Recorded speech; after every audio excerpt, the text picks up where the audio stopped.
Oh, welcome in to the latest episode of that SEC podcast. I'm your host, Michael Bratton. I go by SEC Mike on Twitter, and I'm joined as always by my cousin Shane, who goes by Big Orange Vols on Twitter. What are you up to, you big Tennessee homer? Hey, babe, what's going on? Oh, man, I cannot tell you, Shane, how fired up I am for this SEC Media Days. We keep talking about it, but every day I'm getting some new gear coming in the mail. We're going to be so geared up, Shane. We got too much gear, but hey, we're going to try some different things down there at Media Days, and I really think we're going to have a blast covering the SEC. You know what? Yeah, and that's a great point, Mike. And if you're not following the YouTube channel, now's a good time to go ahead and subscribe to that, because you're not going to be able to see whenever I saw SEC Media Days, it was the same old clips. We tried to find one of the coaches saying something dumb during the big press meetings, and that becomes the storyline. But there's so much other stuff going on down there, so much fan support, so many players down there, so we're going to try to get as much content to you all as possible. We're going to be working around the clock while we're down there. We're even flying in the Flying Hawaiian. He's going to be helping us out with some cameras and some clippings and stuff. So it's going to be nonstop. And we're going to clean it up and make it easy access. We're going to break it up in categories. So if you're just worried about your team, you can go to the links, sublinks, and you can pick your program and listen in. But it's going to be very user-friendly. And like I said, if you've not subscribed, that SEC podcast, do it now. Turn those notifications on, because as soon as we get something down there, we're going to be sending it straight to you all. Yeah, and people may think I'm exaggerating, Shane. No, I got a steady cam. We got a shoulder mount for these cameras. We got 2 cameras, of course. We got lights on the cameras. We got extra mics. We're going to have our own stand down there at SEC Media Days. We're going to try to get as many players and coaches and media members and personalities that we can get to come down to that freaking table. We've spent thousands of dollars, probably thousands of dollars more than anybody, but we're probably going too far, like I said. But, hey, this is our first time down there, so we're going to try to take advantage of it down there in the College Football Hall of Fame. It's go big or go home. You know what? Absolutely, man. Just like I said, tons of content. We're going to have a lot of personalities, so we're going to be grabbing those, like you said. You never know who we're going to bump into. We're going to sit down and talk to, but I'm pumped up. I'm excited. It's the kickoff, college football, Mike. I mean, Say what you want. Football starts in July. It starts at Media Days, and then it bleeds over to August, and then next thing you know, we got kickoff in September. So this is it. We're here. The wait is over, and this is the best time of the year, brother.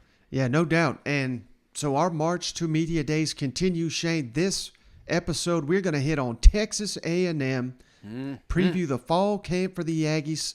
Incredible expectations there in College Station, coming off just an unbelievable recruiting class, literally the highest rated recruiting class ever signed in the recruiting era. And we've got Jimbo out here shooting from the hip, calling out Nick Saban, calling out Lane Kiffin, calling out anybody that's calling out them Aggies. So, man, are you ready to talk some Texas A&M football? Blood's in the water, boys. Girls, blood's in the water. Don't you talk about Jimbo's boys like that. No, this is, I'm gonna have to reel back the optimism a little bit on this program, because it is on the hype train like no other. And I love these segments, Mike. I don't know if you're noticing, but you get a lot of people online. I had a lot of Arkansas guys coming out and say, "Wait a minute, Shane. How dare you say South Carolina beats us? You just said a couple of days ago we're going to kick their ass." We're being optimistic here in these scheduling and these preview fall camps. We're going off best case scenario, and I tell you what, Texas A&M, the sky's the limit with this program. Yeah, no doubt. And let's start right there with the coaching staff, of course. Shane, Jimbo Fisher, career record as a head coach, 117-37. Of course, led Florida State to a national championship in 2013. And my man is making $9 million a year, locked up through 2031. So they have got him on lockdown down there in College Station, because they anticipate SEC and national titles coming their way with Jimbo leading the program. And No longer the highest paid Aggie either. Thank you, NIL. No, I'm just kidding. But the good news, Shane, I think you're hitting a theme here. When we do these previews, a lot of these programs, staff continuity is key, and that should really help the Texas A&M Aggies. Of course, we did lose Mike Elko, our great defensive coordinator, off to Duke to be the head coach, but we've replaced him with DJ Durkin, who you can make the case he did the biggest turnaround job last fall in the SEC, taking an Ole Miss defense that was just, beyond bad in 2020 and really carried the Ole Miss Rebels late in the season when Matt Corral got hurt, when some offensive linemen got hurt there in Oxford, yet they won 10 games there under Lane Kiffin. And DJ Durkin, of course, before Ole Miss, he was a Maryland head coach. He's been Michigan defensive coordinator, Florida defensive coordinator. Rivals named him Recruiter of the Year in 2012. So, complete package here. Texas A&M's getting in DJ Durkin. Absolutely. You want to talk about comeback coach of the year? This is a guy right here, had a little asterisk by his name for many, many, many seasons, but Lane gave him a shot. He came down, put the boots on, and started going to work. And that's why he's now at Texas A&M, because of what he was able to do with Ole Miss. Now, the only other new coach we got, Shane, we lost Josh Henson. He left Texas A&M to take over the offensive line at Southern Cal. But my goodness, Shane, you're not going to get a guy with a better resume as a position coach than old Steve Adazio, new offensive line coach. He was Colorado State's head coach last 2 years. He was Boston College head coach for 7 seasons. He was Temple head coach, and he was Florida's offensive line coach during the Urban Meyer era when they were down there dominating the SEC. So Steve Adazio, again, not the greatest head coach, but we ain't asking him to be head coach. We're asking him to be freaking offensive line coach. Right. I think Jimbo knocked it out of the park with this one. Absolutely, man. And maybe not successful at all the programs he's been at, but again, another mind that you can pick from. I can only imagine. That's one thing about coaching. Sometimes you can get a little stagnant in there with the returning coaches, but now you bring in some fresh blood, you bring in some head coaching experience. I'm sure there's going to be things that Jimbo takes away from their relationship. Now, there's so much hype, like we alluded to, Shane, in College Station, for good reason. They got, one of the most talented rosters in the country. But one of the aspects that the Aggies they're lacking a little bit here is returning production. So let's break that down. 13% of last season's passing yards returning, with Haynes King was our leading returner with 300. But this is a position that they attacked via recruiting and via the transfer portal, of course. And Haynes King is coming back from injury, so a little bit of an asterisk next to that. But the 13% returning, I think that's the lowest yet in these passing yards returning that we've had during these previews. You know what? Yeah, and are you alarmed? I mean, at all, or is this just something that we expected because of injury last year? Is this something? Is this a position that's going to be settled coming into fall camp, Mike? No, I don't believe it is, Shane, and it is. I don't want to say a concern, because I love this quarterback room. I mean, I think you can win with Haynes King, Max Johnson, or Connor Wigman, the true freshman. Everything I'm hearing, that Wigman is a legit. He was a 5-star recruit. We'll get to the recruiting in a minute here, but hell, if you got 3 quality options, it's almost like you can't go wrong. So we really we need to see this group take that next level, and if we find an elite passer, hey, we're keeping it optimistic. I mean, Texas A&M legitimately could win the national championship if a big-time quarterback emerges, and they got 3 quality options here. Absolutely, and I think you hit the nail on the head, Mike. It's not just 3 bodies in there competing. These are 3 star-studded athletes that could probably potentially play or be starters at just about every SEC program in the country right now. Now, the Aggies return 56% of the rushing production, and it's not often you lose a guy like Isaiah Spiller. What an outstanding player he was. Yet fans are still fired up because they got maybe even a bigger breakout player, Devon Achane, the outstanding running back, kick returner, does it all for the Aggies, and someone I know you've been pinpointing all off season could be, it's very easy to go with the quarterbacks for Heisman contender, Shane, but Devon Allchain, he might be the Aggies' best bet to win another Heisman.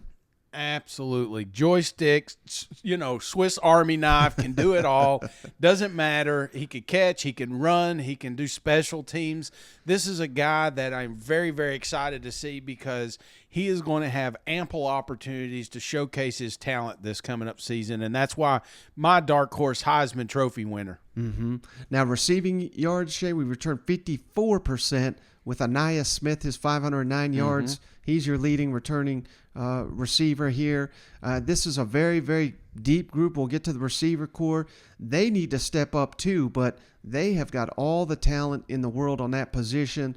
But it's kind of hard to call them out, Shane, because the quarterback play has been so inconsistent. Right. So is that the quarterbacks? Is that the receivers? Is it a combination of the two? That's something that we have got to get figured out there in College Station, and we're out of excuses. I think by the end of the year, this has got to be a standout group.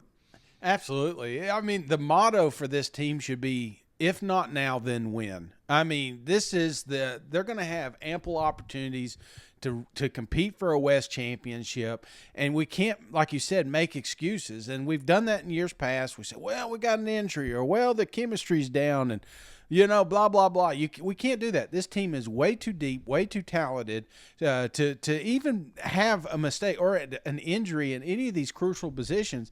They're so loaded that they can just reload, man. Mm-hmm. And that's what they're going to have to do on their left side of the line, Shane, because two outstanding players off to the NFL. But we are returning three returning starters on the offensive line. 54% of our starts from last season are back on the offensive line. So it's not like a total rebuild, and that'll give you plenty of confidence going into the season that the offensive line can be a strength once again. You know what? Absolutely. Now the defense, man, I love this defense shape. 58% of the tackles returned. Antonio Johnson leads the way, 79 last year. Tackles for loss, again, Antonio Johnson. We're going to keep hitting that name. He's one of the best players in the country. Sack percentage, this is where they're going to need some more people to step up. Only 26% of last season's sacks returned, but 70% of the interceptions. So one of the best defensive backfields is back here in College Station and should be a strength for the Aggie defense. Yeah, absolutely. And this is just, honestly, Mike, this is why they would win a national championship. This side of the ball, they are deep, they are loaded, they're very talented, and we just need a couple areas to step up, like you said, but this is a defense that we're going to look back and say, damn, that may be one of the best defenses we've seen since Alabama in 2001 or something, Now, as for transfers, Shane, this is another program that, the opposite of South Carolina, I'd say, where they don't have the need to go to the transfer portal. They've just been recruiting like gangbusters. I believe their average recruiting ranking the last 4 years is something like 5 or 6 in the country. So we love our roster, but we did lose guys to the transfer portal. Zach Calzado, of course, jumped to Auburn. He's probably going to be Auburn's starting quarterback. Caleb Chapman, the receiver, he's off to Oregon. Baylor Cupp, the tight end that so much promise, but was never able to stay on the field. He's at Texas Tech now. Running back DeAndre Jackson's at Oklahoma State, and defensive back Drayden Norwood to Missouri.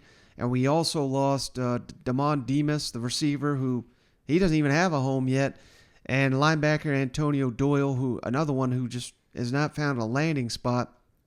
Those are our key guys that we lost via the portal, and really the only one they added of any consequence, of course, it's a big one because I think he could be your starting quarterback. Max Johnson from LSU started all 12 games last year, 2,815 passing yards, 27 touchdowns. And again, I mean, the quarterback, I don't want to call it a controversy, but competition looms large going into fall. But I think Max Johnson could put up a lot better numbers in this offense with a more stable coaching staff. And, the sky's the limit, I think, for Max Johnson. Yeah, not to mention the weapons around him. I mean, it's a little bit easier when you walk into a loaded room like that. So, and I wanted to correct a little bit. I said 2001 Bama. I meant 2011 Alabama. 2001 was Miami.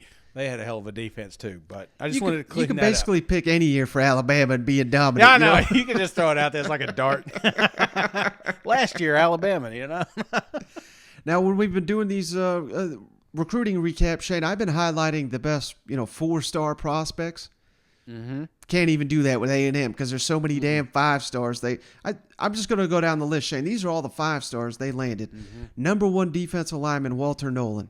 Number 3 defensive lineman, Shamar Stewart. Number 2 receiver, Evan Stewart. Number 4 defensive lineman, Lebus Overton. Number 5 defensive lineman, Gabriel Brownlow-Dindy. Number 2 quarterback, Connor Wigman. Number 4 corner, Denver Harris. Number 4 receiver, Chris Marshall.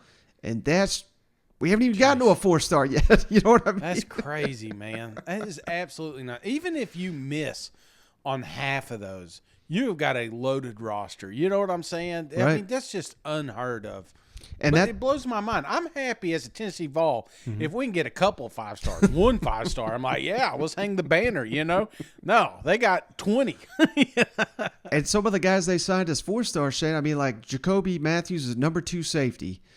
Jake Johnson, brother of Max, he's a number 1 tight end. Lavon Moss, number 5 running back. Donovan Green, number 4 tight end. And again, these are 4-star guys. So, I mean, just an absolutely loaded class. I think we're going to see a number of these guys immediately, particularly on the defensive line and at tight end because they need help there. But, these are going to be stars of the SEC in the years to come. And the great thing about A&M, they're loaded almost across the board to where we don't need these guys to be stars right out the gate. I think that's the key, Mike. You're not rushing these kids. There's going to be some just God-gift natural talent. They're going to be on the field, of course, but we don't have to rush any of these guys just because Texas A&M is loaded. So I think that's key. You're not rushing that situation, so let them develop and come to their own. And, that makes for better seasons ahead, but also I think it helps this season because it drives competition. It makes that every room better. Mm-hmm. Now, breaking down the position groups on the offensive side of the ball, Shane, I think Aggies are going to love to hear this. I got the quarterbacks as the number 1 position group on the roster here on offense. Max Johnson, of course, Haynes King, Connor Wigman, and even Eli Stowers now has moved back to quarterback after being a tight end last year. But, I cannot wait to see who wins this job because it could have ramifications all across the SEC.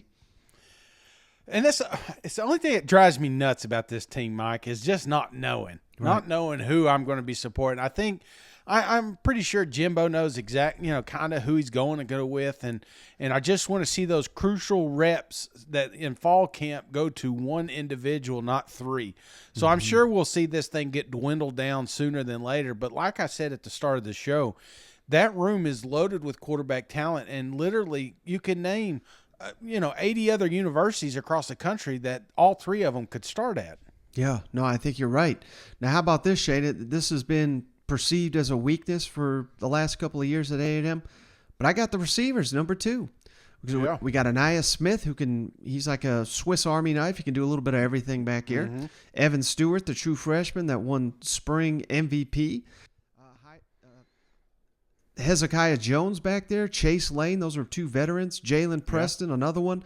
Moose Muhammad, Euclid Brown, who was named Most Improved on the spring, and Chris Marshall, another true freshman. So, I mean, we legitimately go 7, 8 deep here at receiver when we've been struggling to find 3 to 4 standouts in years past. I think this is a group that whoever the quarterback is going to be very, very fortunate to have these weapons to work with. Brother, I'm telling you right now, if you could have took a Will Levis, or you could have took a Matt Corral, any of these guys, and put them on that roster last year, we're talking about clear-cut number 1 was that receiving core. I just think they didn't have the opportunities that they should have last season. I think they'll have it this year. Yeah, no doubt. Now, it's almost a shame to put this group this low, but this is how loaded A&M is. Running backs, Devon Achane, L.J. Johnson, the redshirt freshman, Amari Daniels, Ernest Crownover, and then the number 5 running back in the country, Lavon Moss, again, a true freshman. And, I don't think you could put Anaya Smith here, but hell, he lines up back there so often. I mean, maybe you do throw him into this category, but just maybe a little thin at running back, but we got some big time star potential here. Dude, Texas A&M has a pipeline of running backs going to the NFL, and it is not going to stop anytime soon. And the fact that we could talk potential Heisman winner and have these guys at your third spot just tells you how loaded that offense is. Now, the offensive line, Shane, I got Bryce Foster, Layden Robinson, Reuben Fothery. Those are all three returning starters. But we've got plenty of talented backups here with Trey Zune. We got Josh Bankhead, Blake Traynor, Matthew Wyckoff, Jordan Specific Moko. Man, I butchered that, but elite JUCO transfer. So again, we only need two guys to step up here into the starting lineup here and basically have a quality backup at all other 5 positions. Well, I'm just glad you're doing the names, Mike, because I've been drinking all day here. And we're celebrating. The girls are heading out and everything like that. I was like, man, if I was reading half these names, we'd be here all day. So you're doing great, Mike. Now, the only concern, I say concern, but the tight ends, I just said they signed the number 1 tight end, the number 4 tight end. Yeah. Yet this is somewhat of a concern just because, we've not seen those guys on the field. We got Max Wright, who's been a career blocker. Blake Smith, he's not some scrub by any means. But here's the thing, Shane. Tight ends, as long as I've been watching Jimbo Fisher's offenses, it's like the tight end is one of the most valuable players on the field, and he just churns out these all-conference, all-American type guys. So I got confidence that, maybe it's Jake Johnson, maybe it's Max Wright, maybe it's Donovan Green. One of these guys will emerge, but, I can't in good conscience just throw these guys up the list if I've not really seen them on the field, Do you think it's one of those lists, like when we get to the end of the season, that easily you're saying they're number 2 position or even number 1? Yeah, especially after what I've heard about Jake Johnson. If he's legit, yeah, he may be. Yeah. At this point last year, we weren't sitting here saying, Brock Bowers, who the hell's that? Now we see him, run wild there in Athens. He's one of the best players in the country, and he was a true freshman. Yeah, I've been watching all these Big Bad Brad videos, It's like, you don't see any the little Johnsons running around, but Big Bad Brad's out there throwing at his basketball goal all the time. I love it.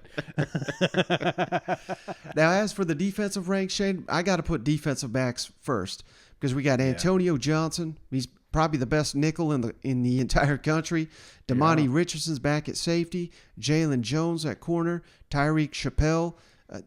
All those guys have starting experience. Miles Jones was a former 5-star. We got Denver Harris, the incoming 5-star. Jacob Matthews, the freshman. Deuce Harmon. I mean, this is just an incredibly loaded defensive backfield that'll lead the way for the Aggies. Dude, the scariest group right there. I always think of those Sharks. Remember Ole Miss Sharks when they came out and it was just landlocked on the islands. That's what we're going to see with Texas A&M here. We're going to see a lot of coverage sacks. These guys are big, bad, scary, fast, and deep, son.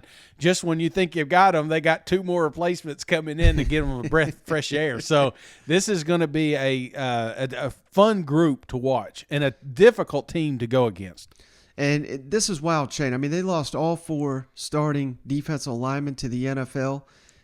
Yet many project this to be another strength for the A&M. And in the spring, I mean, Jimbo, the biggest question he got is how are you going to use all these guys? They're just going to rotate them in and out because, these big guys up front got to eat. Shamar Turner, Fidel Diggs, who was named spring defensive MVP on the defensive line, McKinley Jackson, Elijah Judy, Albert Regis, spring most improved player. And I have not even gotten, Shane, to these 5-star linemen here. Right. Shamar Stewart, Walter Nolan, Anthony Lucas, Gabriel Brownrow Diddy, and Tamaris Adele, who, again, was named most improved on the defensive side of the ball. So, right. Good God, we're going 8-9 deep of, studs on the defensive line.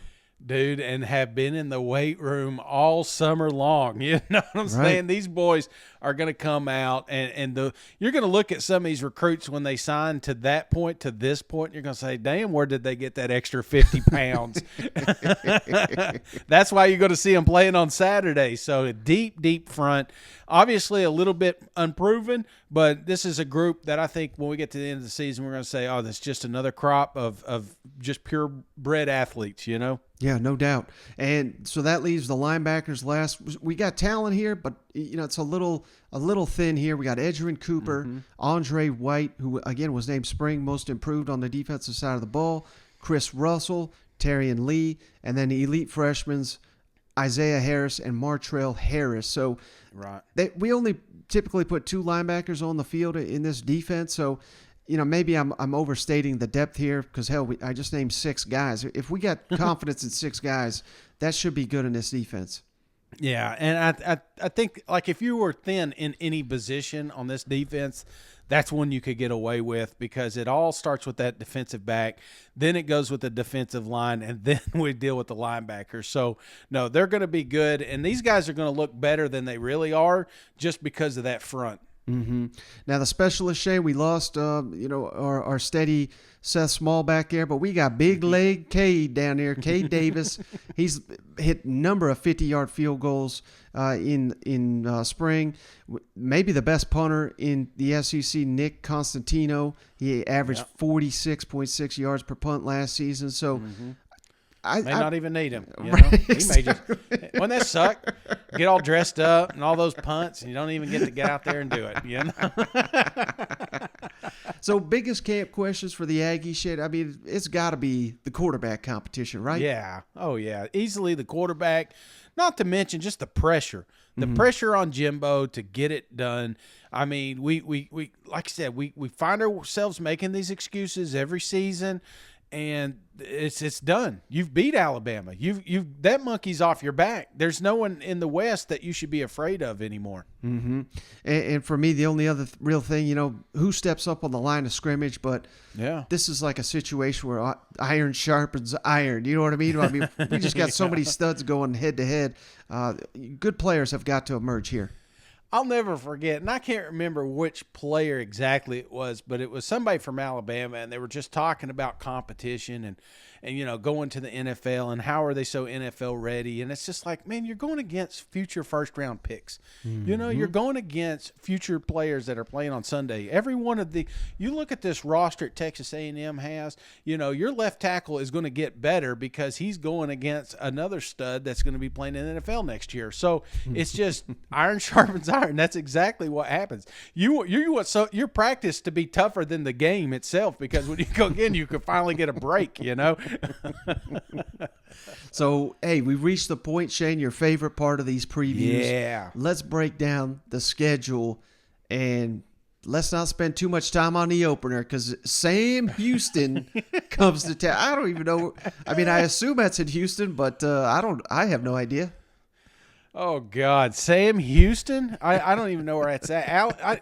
What is Sam Houston? They make no, just kidding. Sam Houston, is that a Texas team? That's a Texas team. I mean, it's right? got to be, but here's the even more insulting, Shane.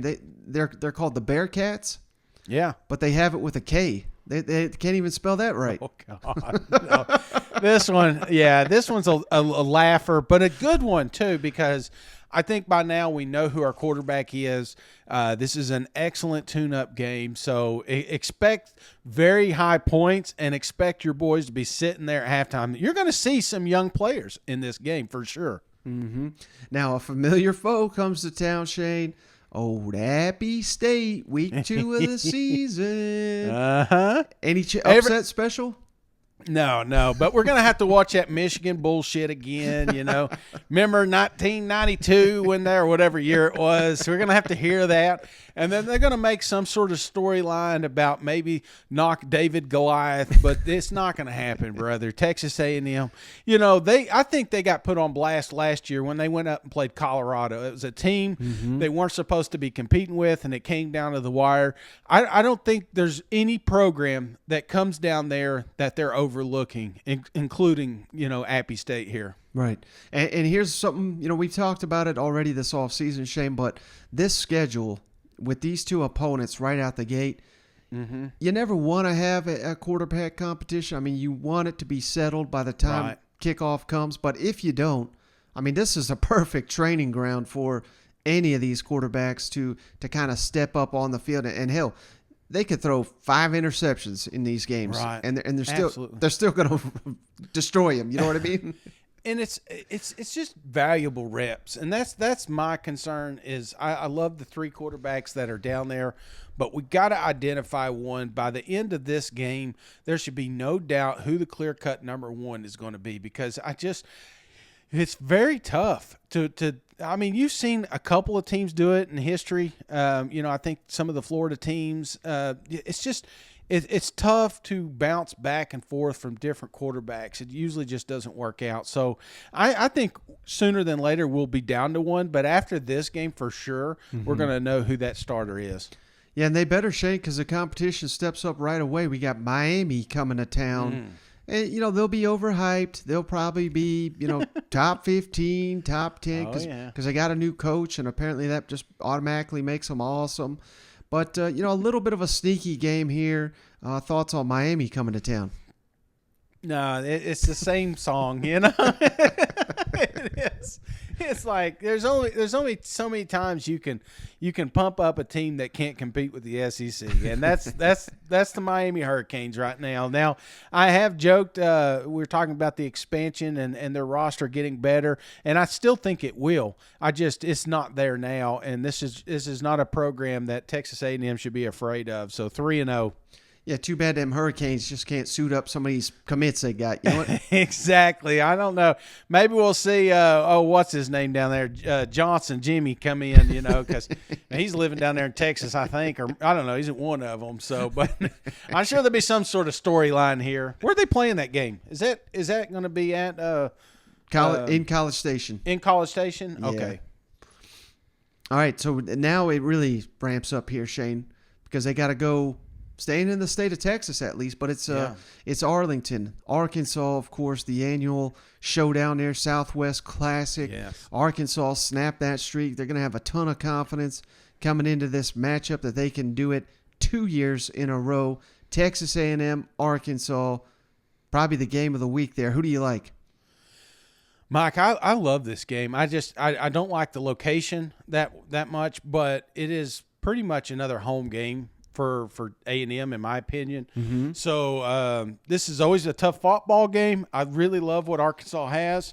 I was being optimistic with them the other day, and I'm not saying that Texas A&M is going to blow them out of the water, but if I'm being an optimist here for the Aggies, this is 4-0, Mike.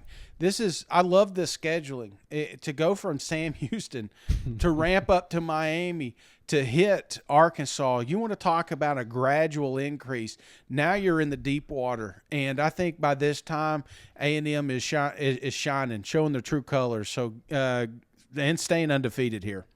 Yeah, last year I think, I know the Texas game came first, and that was just so huge for Arkansas. Mm-hmm. But, that was just Texas. I mean, again, annually overrated. Yeah, they're good. They're great. But it was really A&M that was the measuring stick for Arkansas.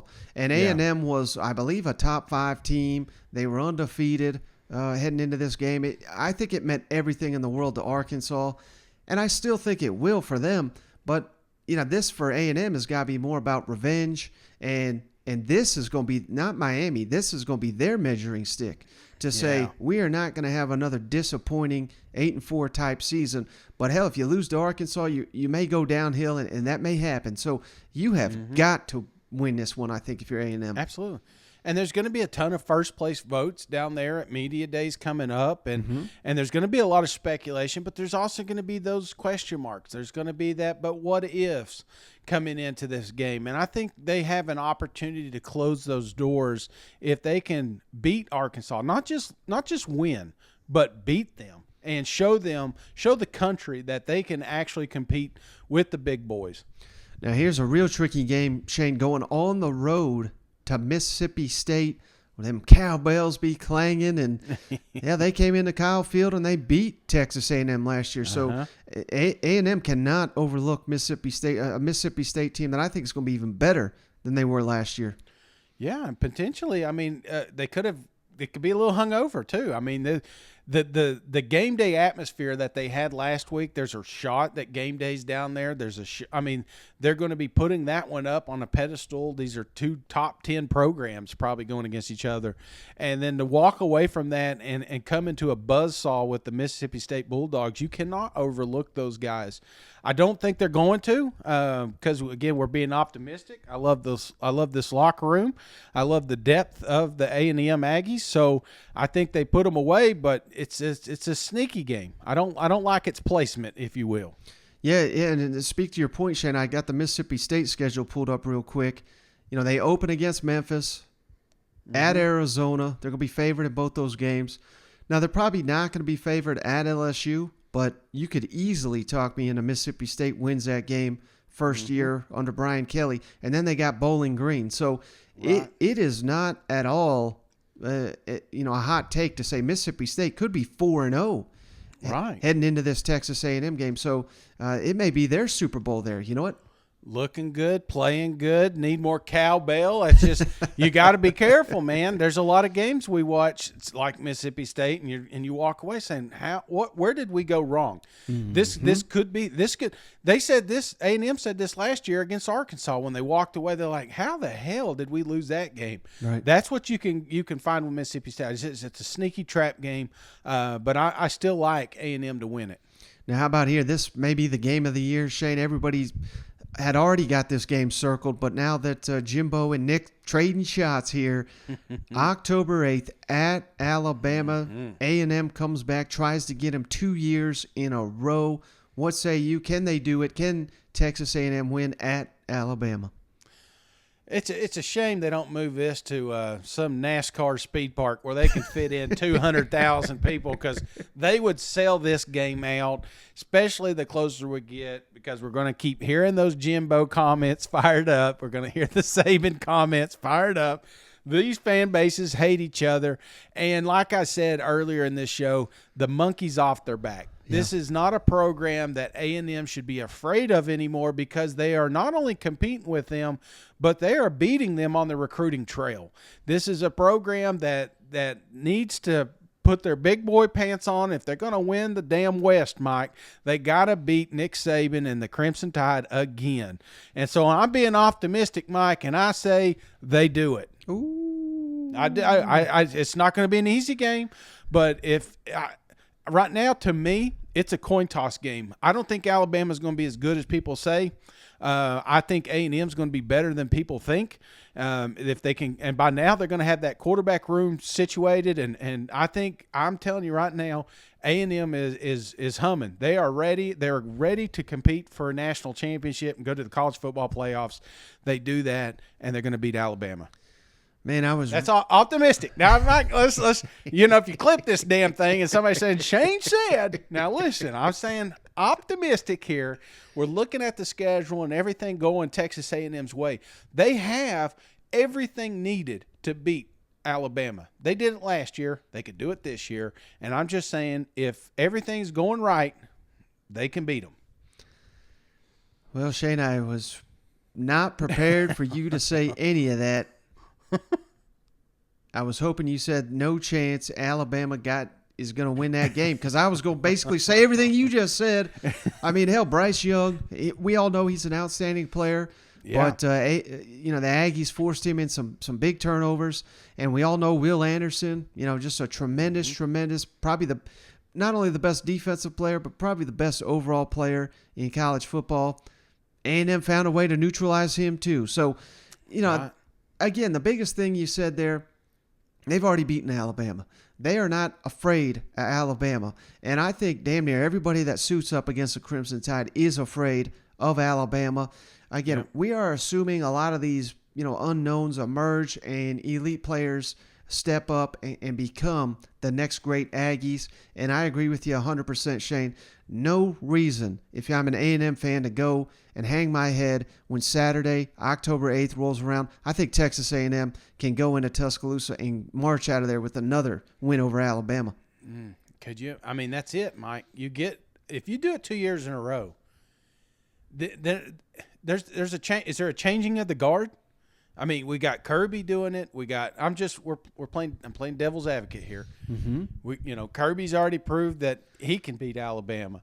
Now we got Jimbo 2 years in a row going in to Alabama and winning a game. If that happens, I mean, do we have a changing of the guard, or is Nick Saban still the king of college football? Well, we've been burying him for about 10 years, Shane, so might as well make it 11. Hell yeah. I mean, with A&M, the way they're recruiting, if they could beat Alabama 2 years in a row, I mean, why the hell can't they do it 3 years in College Station? You know what I mean? So, yeah, I think we might be onto something here. I mean, hell, I have all these analytics guys on the show. Every year they say Alabama's defense is regressing. What's really keeping Alabama there is elite quarterbacks, elite receivers. And who knows? I mean, if they miss on one quarterback, the dynasty could be coming to an end because they're no longer a defensive juggernaut. And Texas A&M kind of is, Mike. So right. when I'm looking at an equalizer on this field, I look at the secondary and this defensive front.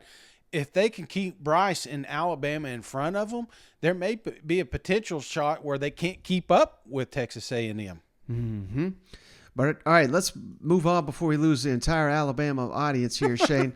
Their day's coming. All right, don't worry.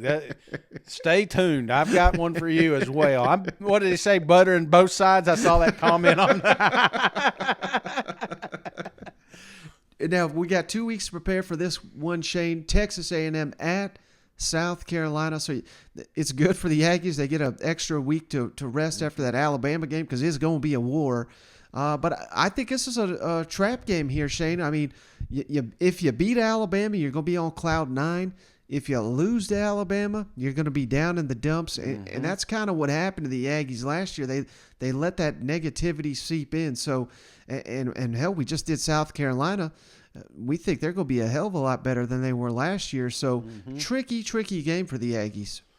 Yeah, and again, game placement. We talked about it with the Arkansas one and going to Mississippi State, and now here we've got Alabama, which some say is the championship, man. I mean, if you beat Bama, you could argue that that's tougher than winning a national championship. So, coming off that high and that excitement, which you look at them last year, Texas A&M was kind of a victim of this. I think, it's easy to overlook other opponents. And South Carolina, if you didn't listen to yesterday's show, this is a talented group. This is a group of individuals. Yeah, they may not be as deep as Texas A&M, but if they play their A game, anything can happen any Saturday with this program. I just think Texas A&M's too deep, and if I'm being optimistic, I say, it's again – each week, every game is important. Every game you're 1-0. If they can have that mentality and move that over to South Carolina, there's no reason they shouldn't beat the Gamecocks. Yeah, they beat them by about 50 last year, so it's kind of hard to see that closing that big of a gap. Following week, we get to return home. Shane, Ole Miss Rebels come to town, and this is a team that got A&M last year, but then you went out and stole their defensive coordinator because he schemed so well against your offense. So got to feel like you're leaning A&M on this one. Yeah, and this is when the rumor mill fires up again, Lane going down to Texas. He's not really invested. And you know what I'm saying? He wasn't really paying attention to this game because he was thinking about his new buddy Manning down there in Austin. So I think this one right here, Ole Miss, last year, obviously these two programs are coming from they're on two different paths in my opinion. Yeah. And I think A&M is too far advanced. This is a victory, easy victory for Texas A&M. Now the following game could be tricky because we just don't know what to make of Florida. They could, be one of maybe the biggest threat to Georgia in the East, or maybe they could struggle to be one of the better teams in the East. We just don't know. But the Florida Gators come to Kyle Field. Last time they did was the 2020 COVID season, and that was A&M's first huge win of that season. Do they get another one over the Gators? Yeah. I mean, this thing has to be played in a literal swamp for them to be any – you know what I'm saying? Like with lurking alligators and crocodiles floating around. That's the only thing that's going to trip up the Texas A&M Aggies. No, this don't get me wrong, Florida Gators has got a special thing brewing over there. And you know, AR-15, I talked about him earlier this season. He's a freak athlete. And by this time, if you want to talk about competition, I mean, you never know. You got to be real careful because he's one of those guys that can make you pay. You know, he doesn't have to throw the ball to win a game, right. and that's what he provides. So it's going to take some discipline, and it's not a program that you can overlook because teams have done that before. Some of these sleeping giants, some of these guys that maybe aren't as good as they used to be, and you know, you go in there expecting a victory. Well, they've got talent on that roster, and if you overlook anybody, you can get your ass beat. But I just think Texas A&M has got, again, it's a common theme, but I'm telling you, this is the deepest damn team that you've seen coming out of College Station. There's no other. I mean, this is it, man. If not now, then when? Yeah, you know, make an interesting point there, Shane, with just, you know, if A&M, let's say they are, you know, top 2 or 3 or whatever at this point of the year, all their opponents, you know, they could essentially save their season if they upset you. So you got to have a target on your back if you beat Alabama. So, you know, this is a dangerous, you know, South Carolina, Ole Miss, Florida, and next week at Auburn. I mean, seasons can be saved if you can knock off the Aggies. So Texas A&M has really got to be on the alert for that as well. So I hinted at it there at Auburn, Shane, that this has been a tricky one. I mean, Auburn has been you know, a thorn in the side of A&M for a number of years. Some really good back and forth battles in the SEC West in recent seasons. Any chance that there's more magic on the plains and Auburn knocks off A&M? Hey, and they made this. You said it just a minute ago. This may be every game that Texas A&M goes to after Alabama, well, including Alabama, they are going to be the apex of their season. You know, Brian, his job may be on the line here. But if he could pull off an upset against Texas A&M, he may save his career. So that's the type of team play you're going to get every time you go against the Aggies. But to say this is going to be a ball game, Mike, no way. There's just no. I can't make it up. You know what I'm saying? I don't even have to be optimistic. I can be realistic with you here. A&M is going to beat a lot of teams this year. There's a handful, and we'll get to it at the end that are coin tosses. But this is the season for them boys. Now, next to last game of the season, UMass. They got no shot, right?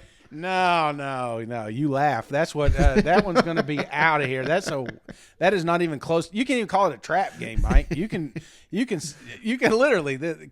Texas A&M, half the team get COVID. They still go over there and whoop their ass. So no, this one's going to be that one's a joke. The walk-ons get to play the second half. Yeah, that's right. Well, I will tell you the good timing on that, you know, getting to the tail end of the season, kind of see what these underclassmen are going to be bringing into to your ball club next year. So look for that. Look for some highlights going into the offseason. Now, the final regular season game of the year, again, this is a tricky one. LSU comes to Kyle Field. Hell, LSU seems to have A&M's number more often than not. Yeah. This is, you know, arguably the best rivalry A&M has. Of course, now maybe you could say Alabama, but, you know, this has been back and forth. And just like Florida, we don't quite know what to make of Brian Kelly's team entering the season, but we'll know by this point in time. I mean, I've been hearing a lot of optimism out of Baton Rouge, Shane, that LSU thinks this is going to be a 10-win season for Brian Kelly. So this could be one hell of a team coming into Kyle Field. Mike, they'll get their chance, but today we're talking A&M football, and let's be honest with ourselves, Mike. There's no way that LSU is going to beat Texas A&M this year unless just they gave up. They packed up, they went home, and Jimbo got fired. You know, maybe that's why they brought in the new coach from Colorado State, so he can be you know what I'm saying? They could just feel it. That's the only way I see this happening, and I don't see that happening. I think this is an undefeated A&M program at the end of the season. All right, so hey, I'm honestly right there with you. This is the first time that we've actually stuck with the same record, but optimistically, there is nothing holding Texas A&M back from reaching, the pinnacle of college football. They've got all the talent in the world. They've got a good schedule with playing Arkansas on a neutral field, going to Alabama, going to Mississippi State. Those will not be gimmies. But beyond those three, I mean, hell, every other game should be a win for the Aggies, don't you think? Absolutely. I honestly, other than Alabama, possibly Arkansas, I can see you easily saying they can win. I mean, there's a reason I've had Texas A&M as my dark horse West champ, because I think they got it. I think they got the roster to do it. We need the quarterback situation cleared up before kickoff, but I have faith in Jimbo that we will. And the fact that my coach is getting out here and talking shit, that lets me know that he's got, you know what I'm saying? You only do that if you know what your cards are. I'm holding pocket aces over here. Yeah, I'm going to say some shit at the poker table, So that's what I think is happening down there in College Station. The news of Texas joining the conference and stuff. This is time, man. This is the time to step up and let everybody know that not only you're the best team in Texas, but you're the best team in the country. And that's why I'm sticking to the theme, if not now, then when. And let me ask you real quick, last thing on the schedule, Shane. Easily we could say Alabama, most important game on the schedule. So let's move past that one. But maybe, the second most important, is it Arkansas on a neutral field? Is it at Mississippi State? Or is it at home against LSU? Which games are most important for the Aggies? I think Arkansas. I think, again, just because of the quarterback situation looming, this is where the excuse train comes in when we start dancing around quarterbacks and we get to the Arkansas game, and maybe they win it, but they barely win it. Those how many times has that kept A&M out of, playoffs at the end of the season just because they didn't win sexy? You know what I'm saying? Right. Jimbo doesn't do that, and if that starts that theme, it starts the rumors, and then that's what we hear after every game is, who's starting quarterback, blah, blah, blah. So I just think of I don't want to do that. I don't want to deal with that. Nobody wants to deal with that. Just pick a damn quarterback, let him come out there and let him be your ride or die, But I think the Arkansas one's very, very important just because the way the season ramps up after that. Well, Shane, just another outstanding preview in the books. We're going nearly an hour here. You got anything else before we close the book on the Aggies? Yeah, offensive MVP. Who you got? I think I already know where you're going to go, so I'm going to go a little different direction. I'm going to say Anaya Smith and everything he does at receiver, at running back, as punt returner. Give me Anaya Smith, one of the best players in the country. Who do you think I was going to pick?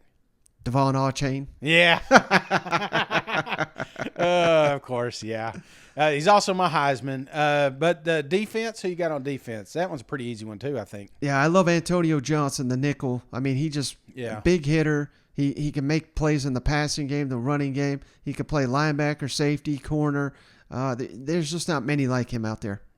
Absolutely. And I'm telling you, there's going to be so many. You look at all these kids that were top 5-star recruits coming in.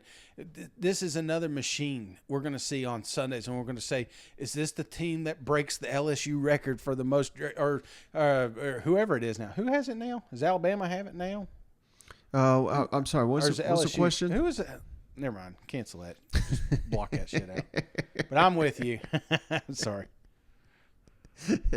And then don't you usually ask about Heisman? Oh, yeah. And Heisman, of course. Who you got? Man, this is interesting because I'm on the Max Johnson train. Mm-hmm. I think he's the steady hand that could lead A&M to new heights. Mm-hmm. But I don't think he's Heisman good. I think Haynes King, maybe if he unlocks all this potential I keep hearing about, that may be your guy, or the ultimate wild card chain.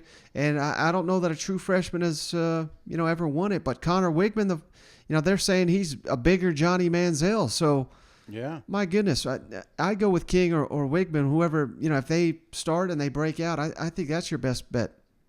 Yeah, I'm going Awchain. I think that again, this is a kid that they're going to find ways to get him the ball, not just out of the backfield. He's going to be all over the place. He's going to be an X factor. You're already hearing the comparison to what's his name down there Saints. Shit. Alvin Kamara. Yeah, I'm like Butch Jones. Don't even know his name. Kamara. Yeah, you know what I'm saying? It's like this is a kid that they're going to find just creative ways, and that's who.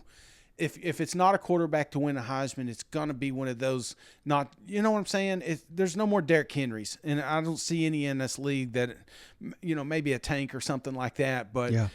I just, those are far and few between. It's creative athletes, the ones that they're going to find different ways to get the ball, and that's what we'll see there in the backfield.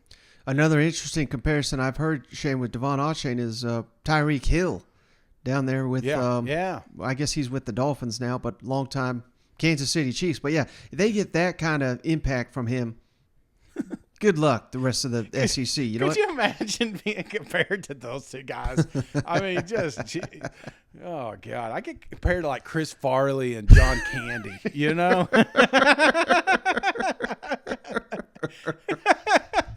Well, Shane, I think that's the perfect way to end this one. I appreciate you, as always. I appreciate each and every one of you for checking out the show. I hope you A&M homers out there enjoyed that one. But I do appreciate it, and we will catch you on the next one. All right. See you guys. Gig 'em, Aggies. Almost said go Vols. But I got them winning a national championship. I better learn that motto real quick.